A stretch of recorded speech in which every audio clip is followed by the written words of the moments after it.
আসসালামু আলাইকুম প্রিয় অডিয়েন্স, কেমন আছেন সবাই? অনেকদিন পরে বাইকে উঠলাম প্র্যাকটিস করার জন্য। ভুলে গেছি কি না?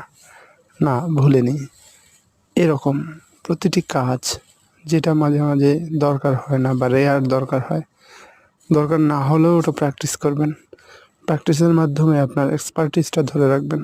কারণ লং টাইম যদি একটা কাজ থেকে আপনি বিরত থাকেন, সেই কাজটা আস্তে আস্তে আপনি ভুলে যাবেন বা এক্সপার্টিসটা হারাবেন। এই জন্য প্রতিটি কাজ যা শিখেছেন নতুন কিছু মাঝে মাঝে প্র্যাকটিস করবেন, যাতে করে ওইটার এক্সপার্টিসটা নষ্ট না হয়। অসংখ্য ধন্যবাদ প্রিয় অডিয়েন্স, আমার সাথে থাকার জন্য, আমাকে সাপোর্ট দেওয়ার জন্য, আমার ভিডিওগুলো দেখে সুন্দর সুন্দর মন্তব্য করার জন্য। সবাই ভালো থাকবেন, সুস্থ থাকবেন। সবার আগামীর দিনের পথ চলা সাফল্যময় হোক, এই কামনায়। রাবু আহমেদ। আসসালামু আলাইকুম রহমতুল্লাহ।